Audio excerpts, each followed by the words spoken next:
This code generates a Fibonacci sequence. A Fibonacci sequence is a series of numbers where each number is the sum of two preceding ones, usually starting with 0 and 1.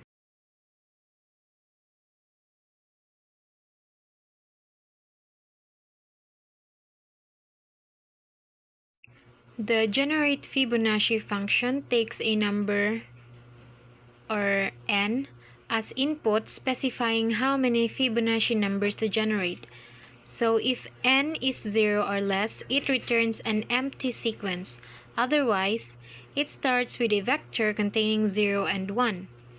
It uses a while loop to keep adding the new Fibonacci numbers to the vector until the vector has n numbers in it. So the vector long fib equals 0 and 1. A vector named fib is created and initialized with the first two Fibonacci numbers, the 0 and the 1. Long is used to ensure the numbers can grow large enough without overflowing, or the standard int might overflow for larger Fibonacci sequence. So the fib pushback fib size, inside the loop, a new Fibonacci number is calculated by adding the last two numbers in the fib vector and then adding this new number to the end of the vector using a pushback.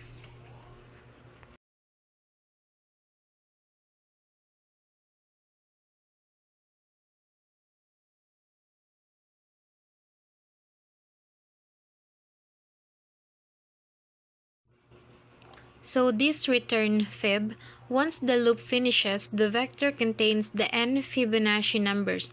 The function returns the fib vector. The int n, an integer variable is declared to store the number of Fibonacci numbers in the user wants. So cout, enter the number of terms.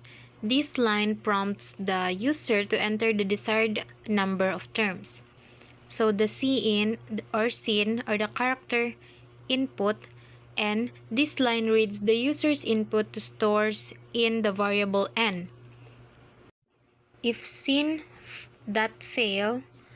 this checks if the input was valid. If the user enters something that's not an integer like text, sin.fail will be true.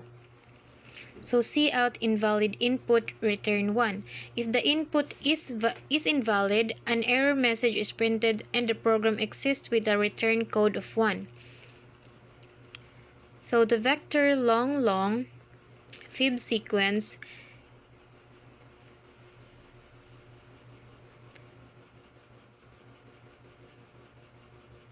equals generate Fibonacci,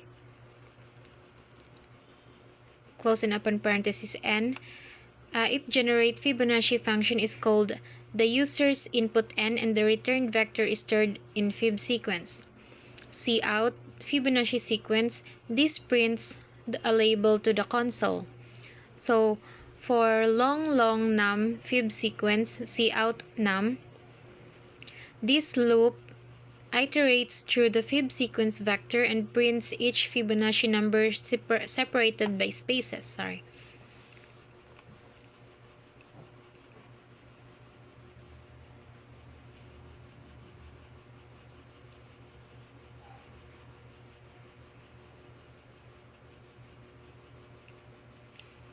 And for the return 0, the program exits successfully with a return code of 0. So we are going to run this code. So here, enter the number of terms, which is enter 12, and here is the Fibonacci sequence. And 30, here's the